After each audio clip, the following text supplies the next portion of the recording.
Week 3 of Division 1 has since passed us. We are now just before the over-the-hill halfway mark of the fall season. My name is AncientAngel. Here with me is Nerds. No Scott today, no Infernosis. He had a quick little family emergency. I know, our GOAT.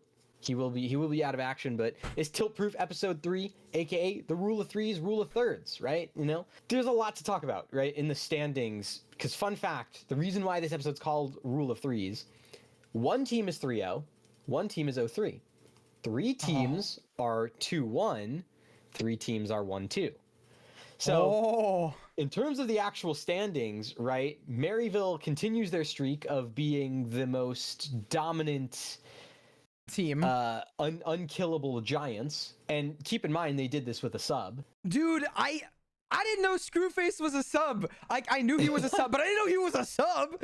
Like, you know what I mean? I mean, honestly, we could make the joke of this episode being the kind of like the more meme one, because it's me and you. We don't have Scott to rein us in. But on like a full like true meme note is like, we have EG Screwface 2023 world champion. Reminder: this guy was also on Winthrop at one point. That's the dude. Super sub. Super sub. No, but like he played really well. Like the fact that he was able to be slotted in and then function within the system that they have just goes to show the prep that Maryville has for a tournament like this. All right, hold on. But I don't want to get off too into it. You know, we're jumping the gun here. We still have more to talk about. So we're trying to introduce things here, and we start glazing. We got to chill out. My bad. Not only did that happen in Maryville's 0-3, you know, Utah still continues to struggle, find their footing here.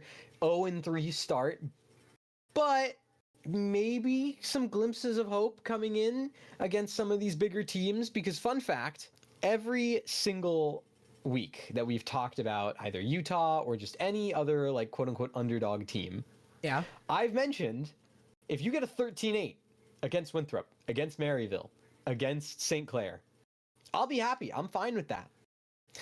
Every single match this week, I should say, was one of those quote-unquote big four teams versus one of the underdog teams, and every single underdog team got at least one 13-8. Now, the other map, but that one 13-8 map, we're gonna kind of be meta-analyzing here and just how much does a 13-8 mean? Is that the big question for this episode, AncientAngel? Is how much does it mean? Yeah, how much growth, how much positivity can come from a 13-8? I'm gonna say this. I think it depends on the second match, which will play into something that we have queued up, because our first match I think is Winthrop, Ohio, ain't it? Yeah. 8-13, very good on Corrode. Corrode is a map where you have a player like Dez can really activate. He's playing the Waylay. He's able to get, into a lot of really good positions. But obviously at the end of the day, 8-13, they lost. Ohio State wasn't able to, match up to Winthrop in the moment. And so you try to meta-analyze, their position and whatnot on their map pick, their Corrode. And then you look at Lotus.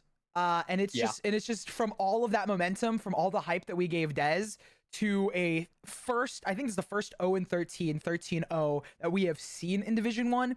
And you have to put that into, you can't just in a vacuum meta-analyze map 1. You have to kind of look at it as 2, because if you have one player doing really well on one map where they're really comfortable on, but then you cannot carry it over on your opponent's map pick, that's fine. But they couldn't win map 1. So that 8, in the grand scheme of things, means that it doesn't mean as much. It's still good. I still want to preface this by saying it's good that they managed to put up a good dent. It shows to us and to the league and to everyone, okay, Corrode, maybe something we need to counter strat, and it starts to develop the strat book for all of the teams. But that's where my point of, you kind of need to look at both. Yes, we can meta-analyze, but maybe not maybe for some of them. For this one, I would say no, because 13-0 kind of supersedes that. I was just looking at the stats specifically from Lotus, right? That was like the 13-0. I think even like the Winthrop Twitter account posted it, that they 13-0'd.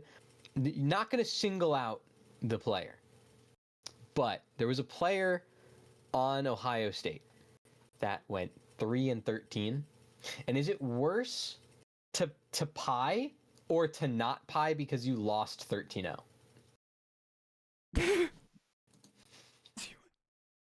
I feel like there's a certain level of aura to pieing, right? Yeah. Because it's so like historically important. Wait. And I didn't think of this. I didn't even think of this when I looked at the stat line, but I'm looking at it right now and I'm like, I feel like it's worse to not pie than it is to pie. Because if you pie, at least you pick up one, right? Like you pick up one. Whereas you die. You have no aura. You have no aura. Or you get rezzed. Like you have no aura when you are 3 and 13. That's like no aura. At least if you pie, you can make the joke of like pie, Lamau, haha. Like you can kind of play it off, but like that's just rough. And that's not to say that like to the player directly, but just that stat line, I think as a whole, me personally, I'm gonna say that's no aura. No aura.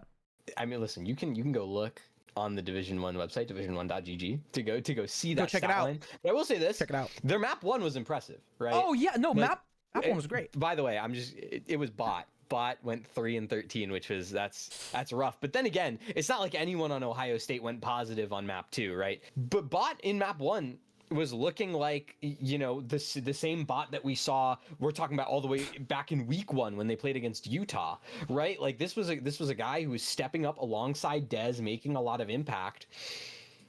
And then just map 2 was just Winthrop remembering that they're Winthrop and they can just be Winthrop and do Winthrop things and win. From what I saw early on, they did set up Dez for a lot of good fights, because I'm pretty sure Ohio State started off on the attacking side and then they kind of fell slower in their defensive side. And it might be easier for them to exec because they can send Dez. But I feel like also my big thing is that I think that these next games are going to be the ones where that 8 can be meta-analyzed a lot better. And I'm happy that we talked about the donut in the room. Well, speaking of Utah versus Ohio State, we're going to talk about Utah versus St. Clair, which was the second game of the week. You know, someone voted against St. Clair. For the first time ever, I picked St. Clair to win, and they did it. They did it. Thank you, St. Clair. I kind of expected this to happen. Like, this isn't something that, you know, was unexpected, but it was a theory from another actual commentator that I will shout out Shio Wager. He has a theory that I felt within me, but it's just rough. Interestingly enough, the other SmackDown was also on Lotus, by the way, right? Like the St. Clair matchup where they won 13-2. A lot more aura off rip. No one pied, but also just it seems like maybe some of the lower teams are having, I don't want to say it's a struggle with Lotus as a map pool issue, but maybe we'll see once we get into the other matches and we talk about them to sort of meta analyze what they're doing. But parts of me just wonder how much of that was just compositionally, because something that I actually found really interesting was the St. Clair comp on Ascent. I want to say this is the first time we've seen it with this 5, with the double Sentinel, the JP Killjoy, and the Jazzykins Deadlock, which I thought was really, really cool conceptually. And I would love to see them iterate on this more and more throughout the split. For Utah, the thing that sucks about this is you're now the team that's literally the lowest on the leaderboard, and you were last week, but like that's when it was like, okay, it's the first 2 weeks, someone had to go 0-2. Now it's rough because you're 0-3. You should still have the Utah versus Boise State game, which I think is more winnable for Utah. You know, I don't know necessarily. That's the last week of play. I mean, there's a chance, but it's not like there are a ton of matches up ahead that are gonna be winnable, at least what we consider to be quote unquote winnable for Utah. So it's kind of a temperature check of like, where are you expecting them to be and where do you want them to be? For Utah specifically, they have Stony Brook up next, which I think is a little bit more winnable. For St. Clair, obviously, we already have them as one of like the top 4 teams, so we could talk about them a bit more, but I think it is going to be for Utah specifically, and maybe I'll go back and VOD review it on specifically Ascent. I think that they just need to maybe get a little bit more comfortable with each other. Like, it feels like that could be an issue. Because if you're not really gelling together and you're playing against some of these teams, it's got to be rough. Stony Brook seems like something that Utah could succeed in, but it's also talk about Stony Brook. Well, speaking of which, let's. Yeah, right? Because the third match of the week was Stony Brook versus Maryville, and like we mentioned at the very start of the show, Maryville had a sub. No Wildfire. insert Screwface, and it was a very, very strange kind of last minute adjustment. I wasn't expecting it coming into the day, Really? but yeah, I don't know. For whatever reason, I thought we were still going to see Wildfire, but he was out. Emergency sub Screwface. But it wasn't that much of a change. All right, chill out. Yeah. So let's kind of break this down because, you know, Lotus, for the first time, wasn't the beatdown map, right? Lotus was the 13-8 for Stony Brook, and we kind of talked about it on the desk when the game was happening. But the Stony Brook Maryville game is the weird one because map 1 was 13-3. But it felt so much closer than 13-3. It actually felt like 2 13-8s back to back. And even then, I think you could argue that the 13-8 on Lotus was actually decently close. The big thing with Stony Brook, and this is something that I am going to be looking at a lot over the next couple of weeks, is their mid rounds. Because their mid rounds were really, I mean, compared to Maryville, they were really, really bad. But then again, Maryville also just had 2 brilliant minds in the form of Chloric and Screwface, who kind of just got to run circles around Stony Brook. There is something to be said there, but Stony Brook would make the right move in the beginning, and then they would just completely fumble, and Maryville just had the read the entire game on Sunset. And the amount of times that you would see Stony Brook go for a play and immediately Maryville rotates immediately into the right spot. You know, this is a team that Maryville is arguably the best defense-sided team in Division 1. Man, I feel bad saying this, but I think there is something to say about player quality and consistency, where it is just Maryville is such a consistent program because they've built up like their players to some degree in the system that they have. So I think that kind of like gives you a little bit of an edge, and why Maryville is super strong in some of these cases, because every time someone says to me like it felt like a really close match, it makes me feel like there was some hero moments that fell in favor for Maryville when it looked very close, like in very close engagements, like 3v3s, where the plant's already down and you're on the attack side, but Maryville somehow still wins those or converts those, or 4v5 conversion rates, stuff like that. Feels like it could be off of system quality more than anything. And players needing to, like, on the Stony Brook side, players needing to kind of just generally have like those experiences, go against those really, really tough moments, and then VOD review, learn from them. How do you play against an opponent like that and then become better? So I think it's good. Actually, it feels like it's sort of lucky for a team like Stony Brook to go up against these guys somewhere in the middle, because they got a little bit of success under their belt. Stony Brook against Utah, that's going to be a rough match for Utah, right? Because you have Stony Brook coming off of a very close like loss in some cases to Maryville. And then they're going to learn from a lot of that, and now they're going to go up against Utah. So we'll have to see on that head-to-head, because I would favor Stony Brook at that point. Maryville, Stony Brook. Stony Brook looked good, and then Chloric, Screwface, and Ange just completely destroyed in the late rounds. So yeah, that's your TLDR. That's what I'm saying. Yeah. Let's talk about this last game. I'll watch really this quick. One. West Virginia, Boise State. Your beautiful, beautiful Boise State. Yearn. Do you want to talk about? I think Yearn and Guk just did so good. So genuinely, it literally says in our run of show it's a tough loss for Boise State, because basically like this was one that they kind of needed a win on, because the next schedules that they have, if I'm not mistaken, are literally back to back Winthrop, and yeah, it's Winthrop and Maryville. On the like that is going to be rough. I mean, they will also then face St. Clair, who, if we're talking about being in our top 4, that's another top 4 team. And then they go up against Utah. So they're going to need to adapt really fast.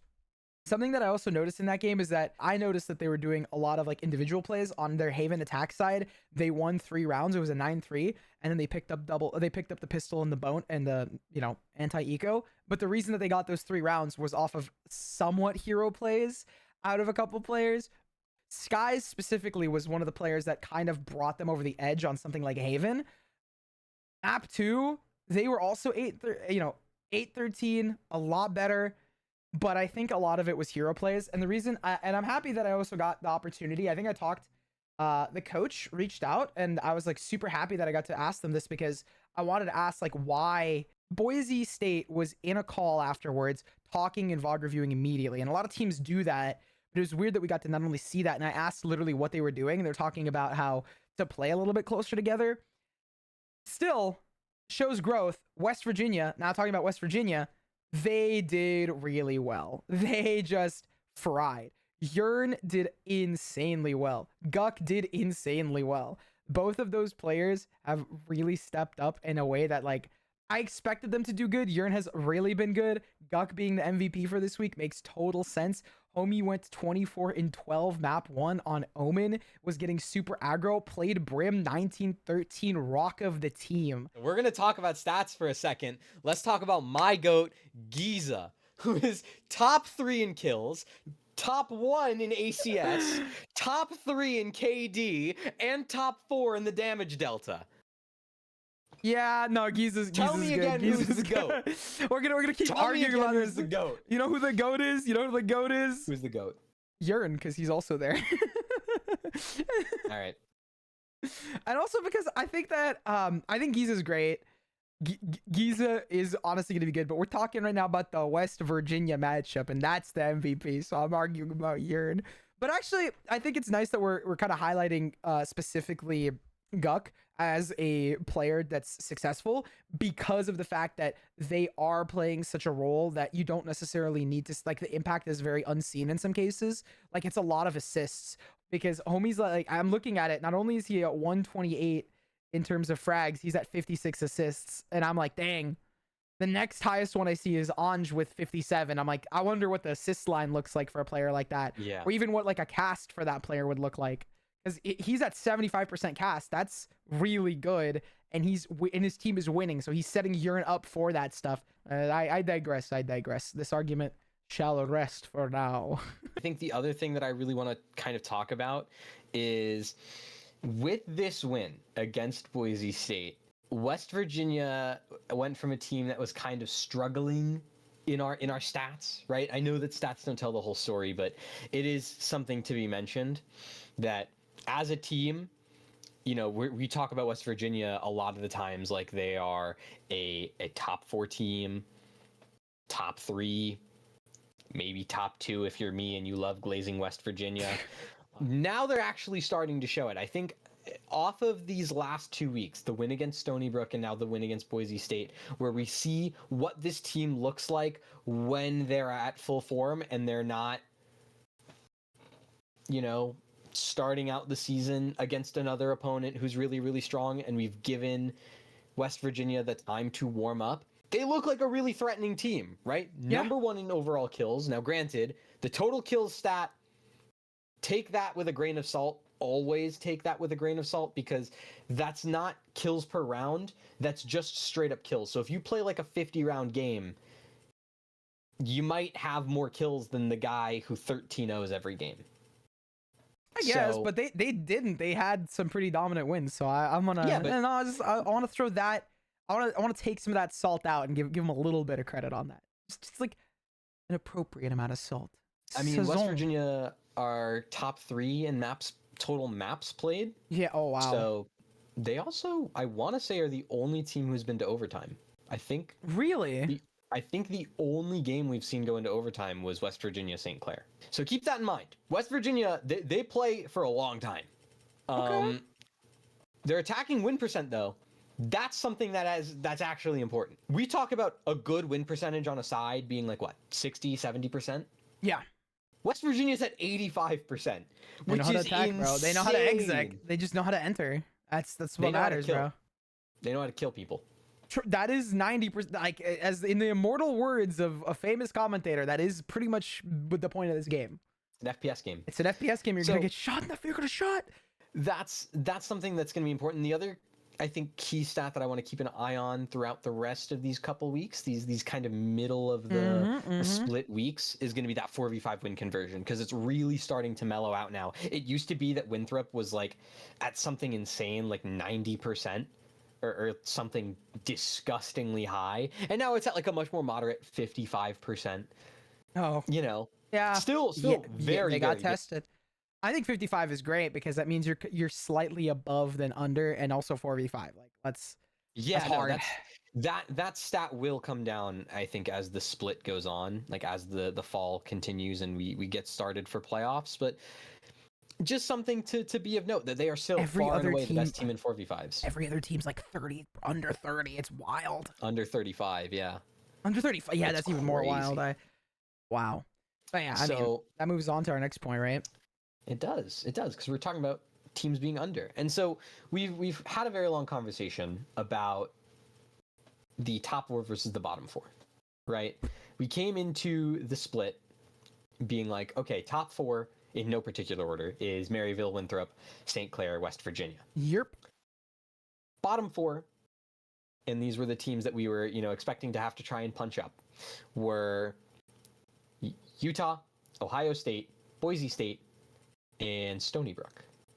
Where do we feel like the gap is right now? Like, how realistic is it to say, like, one of the teams that we put as, like, the underdogs, how realistic is it to say that one of them could make top 4 in the fall playoffs?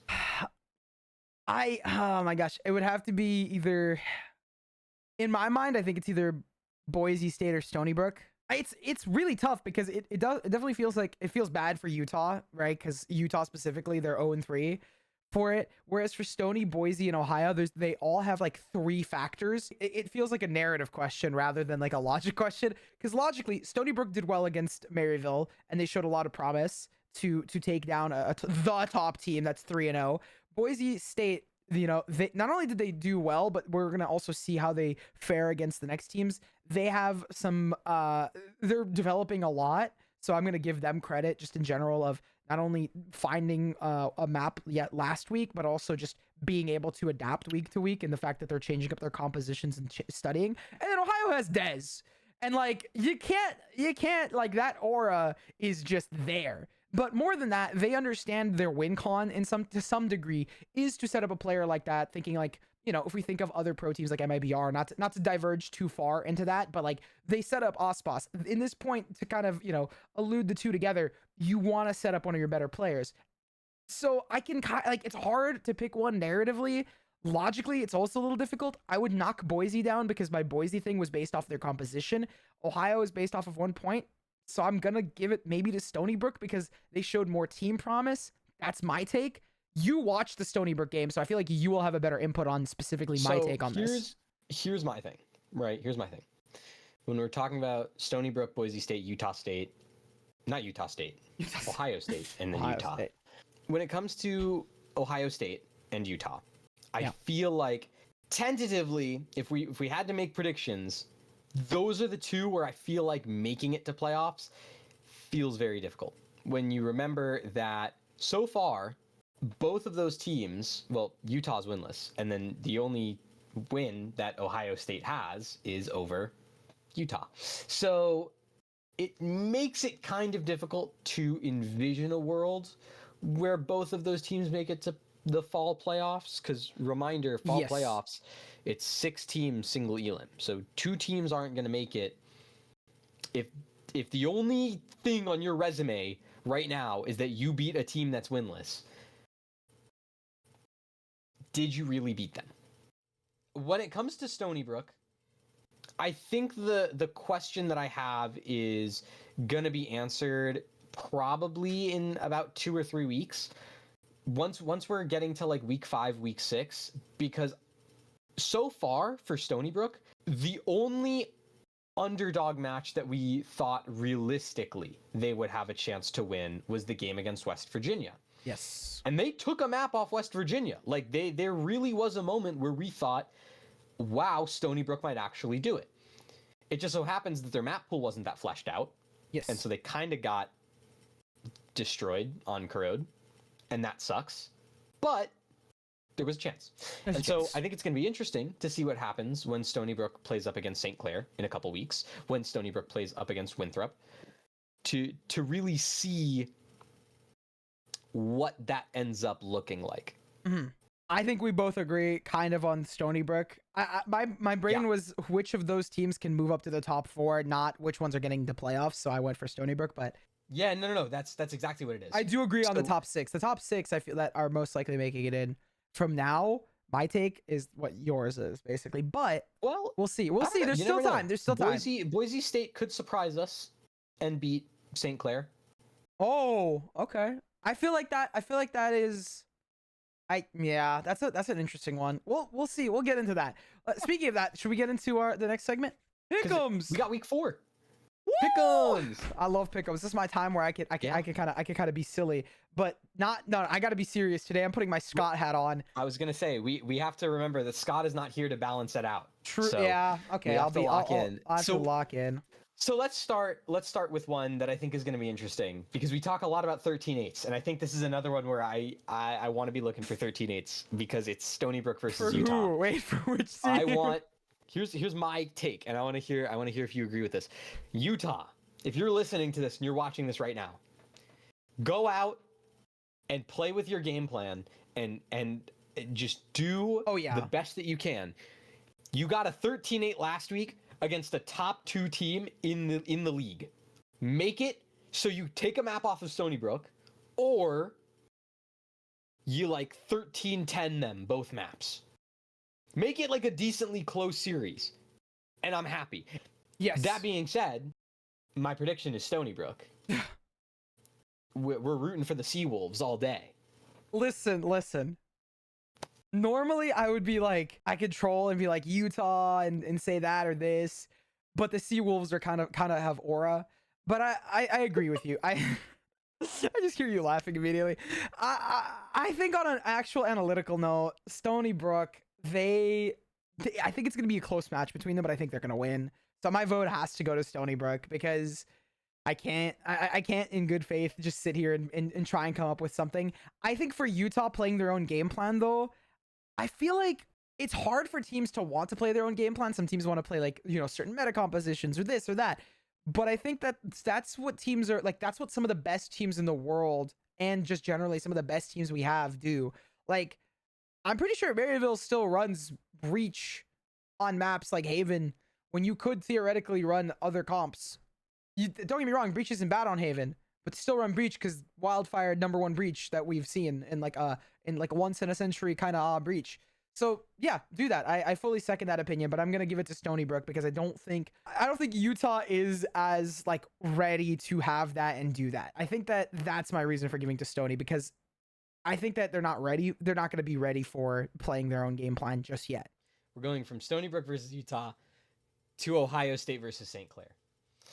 And yeah, I feel like for this Ohio State game, right? I feel like we're both picking St. Clair, yes? Can we start there? Maybe. Listen. Don't maybe me right now. Tell me, are you picking St. Clair or are you picking Ohio State? I don't know. Listen, I got flack for it, dude. St. Clair responded to the pick'ems. They were like, nerds, no. And then Tanner was like, I can't. They said really? I'm like, oh, I felt so bad. But I had to give it to, I had to undermine him a little bit just so that I could come here and say, first of all, the reason I did it last week was partially because I wanted to see if the curse of the AncientAngel is real. And the second thing, I think I had a valid opinion last week. This week though, with how Ohio State played, I don't think they have it. I think we're both picking St. Clair for this. I am gonna concur. I think the problem that Ohio State's gonna run into in this game is that St. Clair has truly mid-round magic. Like, it doesn't matter if you set up Dez for the best fight in the world and he is on it. You're going to run into an issue where you smoke something off and then someone on St. Clair sprays you down through that smoke and you lose the round because of it. And it's without fail. It always happens. So Ohio State, I don't think, has the reps to deal with that from St. Clair, and I don't know if they have a game plan to go in and counter it. Yeah, so that's my logic. Valid. But again, the Utah Stony Brook analogy applies here a little less so because I think St. Clair is, generally speaking, a higher caliber opposition Yeah, and I think Ohio State also does play their own. So you mean the 8-13, not the you play your own game thing, like right? No, like they keep it close and like take a map. My brain was immediately thinking the play your own game, and I'm like, Ohio State does play their own game. Ohio State's been playing their own game since the beginning, year, which is great. No, that's good. That's how you're supposed to. They're not even playing Valorant. They're just winning rounds. They're playing checkers off to the side. They're playing Dez. They're playing Dez Go Kill. Dez Go Kill Simulator. I mean, fair enough. Honestly, though, I think that they could do more than 8. I feel like for Ohio State they could do more than 8 against St. Clair, because I think St. Clair's near the bottom end of the top 4. So I think that if they do want to put up a challenge, my bar for like the challenge bar, like the ceiling, is like get double digits, like get 10. I'm gonna raise it up a little higher for Ohio State. I'm here for it. We're moving on, because Ohio State is just one state, and we have another state. We have Boise State to talk about going up against Winthrop, and I want to hear you say it. I want to hear you say it, because I know you're gonna say it, and I want to hear you say it. What am I gonna say? What am I gonna say? Are you gonna tell me they're gonna win, baby? Your shrine to Daimyo is gonna power the Mustangs to a win. That's what you're telling me. No, Winthrop's gonna slam them. These Boise State Broncos. I think Winthrop. That's what you're gonna tell me. No. Winthrop's gonna win, but I'm pretting Boise. Okay. My prediction's gonna be Boise, because I gotta rep my dark horse. I said it would be so funny narratively for the dark horse to come out and they're the Broncos and it's Boise State. But I know Winthrop's gonna do good, because they got what's called, they got Mr. Worldwide, they got Governor. They've got so much good talent. And I think, again, this is the same rhetoric of you need to get 8 rounds. Like, this is where the same thing happens. I think for Ohio, I set the bar higher. For Boise, I'll lower it a little bit for you guys. Just a touch. I'll say this, because I do want to give Boise State credit, and I know that I've literally predicted against them every week. I'm here to balance it out. They're bad. It's just like you playing against like the top 5 guys every week. It's like every week it's Maryville, Winthrop, St. Clair. I'm like, I can't predict against that. So yeah. See, sometimes you got to predict. So there's the way that I predict is very simple.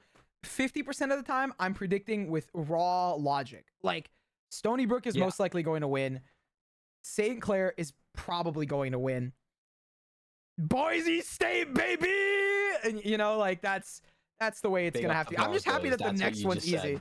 That's what is it? They have aura. Is the next one easy? Is the next one easy? Because it's the match of the week. Oh, on God, Maryville versus West Virginia. West Virginia next. You're joking. I think that I feel like if there's a time for an upset, this has to happen here. I want to see. I love Maryville. Clerky, I'm sorry, don't fire me. I think there's a real chance they upset. And I kind of want to see it. I'm always rooting for upsets, because I also thought it'd be really, like, if anyone could do it, I think West Virginia actually could. Remember that this is kind of Maryville's last true test, because after this, it's Boise State, Ohio State, Utah, and that's how they close out the fall. Wow. And I don't think they're stumbling against Boise State, Ohio State, and Utah. No. So their real last test before going undefeated for an entire split is West Virginia. I believe in the West Virginia stock. So all I'm gonna. That's not true. I literally printed against them last week, but like, you can't say that. You're not a real West Virginia-er, okay? You say that, but then you're printing Maryville. Where's the West Virginia love? Who said that? Whoa, wait a minute. I didn't say my prediction yet. What's the prediction? So, I want to talk about this first. This is an important match. This is the match of the week. Say our predictions and move on. You're right. Okay. So let's talk about it. West Virginia, also, we talk about them. 2 of their wins came against those teams that we rank as like 5-6, right?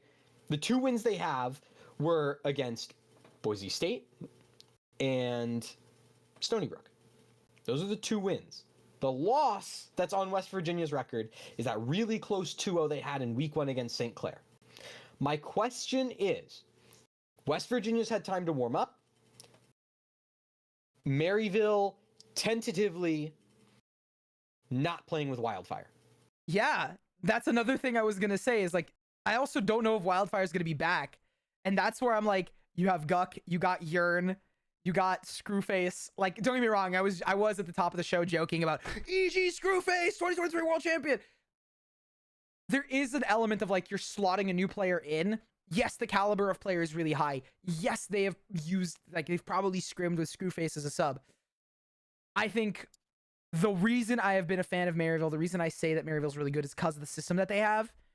I don't know how well that system... I think it will work well. I don't know what I'm saying. Like, I know it's going to work well. They have MCE. They're pretty locked in on, like, good systems. But I don't know how it'll test to West Virginia. I don't know. It's also that, and, like, you have to remember, like, you know, we meme about Screwface 2023... whatever, but Screwface has been around the scene for a long time. In great. Fact, he used to be ex-teammates. He used to be teammates with like half of the Maryville roster anyways. Yeah. So it's not like it's like a completely new environment for him to be in, and we saw 100%. That last week. That's why I said, fine. Dude, that's why I immediately said I was like, wait a minute, the system's fine. I don't know what I'm yapping about. I have a feeling that West Virginia can upset. Like if this is upset, it's gonna be West Virginia. I'm rooting for map 3. I'll say that straight up. I don't care who wins so long as map 3 gets played. Who are you betting? But I'm rooting for the Mountaineers, baby. Give me West Virginia. They're beating Maryville. We're on the hype train. This is the GOAT. This is the episode we have when Scott's out of here. Yeah, baby. Yeah. It's just straight aura. Oh, I'm so happy. Let's go. I've infected this podcast. He has so much aura. Guck? Yes. Yes. Dude, I think it'll be Yearn, and I think it'll be a combination of them playing really well. That'll carry them over the line. I need an edit of Guck mogging everyone when he beats Maryville next week. All he does is just has a gym selfie of like the phone in his mouth. He's like, you know what I'm talking about? You know what I'm talking about? He's got the chiseled jawline. All right. It's just straight aura. Okay, out of the goop and into the reality. Yeah. Right. In terms of players to watch, I am going to say, personally, it's gonna be Yearn and Guck. On Maryville, it'll be Screwface. For Ohio, it's how Dez and friends can lock in. I feel like they could do really well for Ohio State.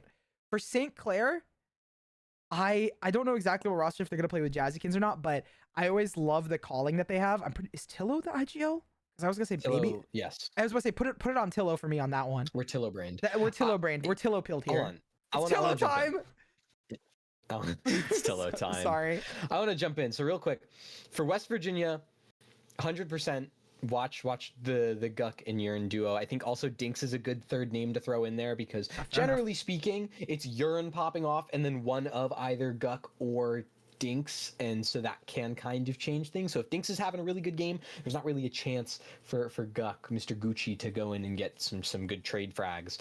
On the side of Maryville, not only is it going to be important to look at Screwface again and how he adjusts into this team, but also let's not forget that Giza has been the consistent second star of this team. A lot of people consider him to be the best player on this roster, even when Wildfire is there, and he had a big game against Stony Brook last week.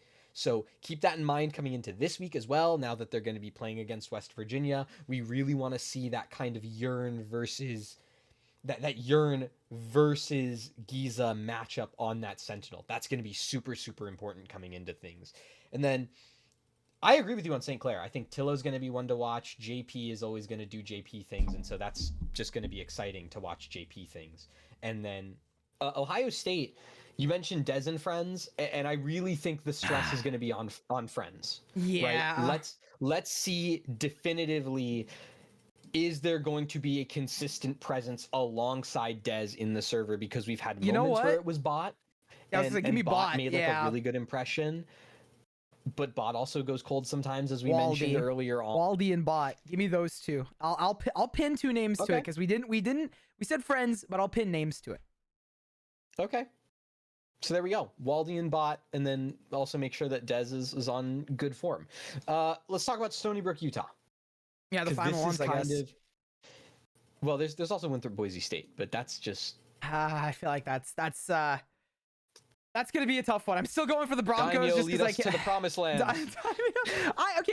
It started off as like a bit of a bit, but the reason I do also want to say for Boise specifically as well, they're testing a lot of stuff. I would also say look at someone like Skies. I wouldn't even say Daimyo. If we're gonna pinpoint a player, Skies clutched for them a lot. Skies did a lot of really good stuff for them. I would actually do I would favor that a bit more. Maybe Master as like the second entry like Yoru player, because they have Yoru Wele as a composition that they run. Those I'll put those two up. Okay, and then I'll throw in for Utah. I would throw Superman into that conversation as a player to watch. Someone who just, you know, in very Dez manner, oftentimes we'll just go in and try and just take the space for the team, and a lot of the times has found success on the other side. You know, you also have On Stage, who comes in as that controller, typically is on the Omen. Those are kind of the two that I would watch for Utah, but that's a game where even then, I don't even necessarily think I'm looking at specifically how Superman and On Stage perform. I'm looking at how that Utah roster performs as a whole. Yeah. Because we're looking for growth out of them. So. Yeah, fair enough. That being said, we've done it. We've made it all the way through week 3. Next time we see you, the season will be over halfway done. Ooh. We'll have Scott back. We're going to do some power rankings, get some actual things going, and then also possibly a little mini award show. So you're not going to want to miss it, because it's going to be a real fun mid-season special. Nerds, you want to say anything besides stay safe, just hype? Stay healthy. Have a wonderful rest of your day. Like, comment, subscribe, and follow all Div 1 socials. Let's go. Let's run it up, gamers. Let's run it up. And that's it. That's it. See you next week.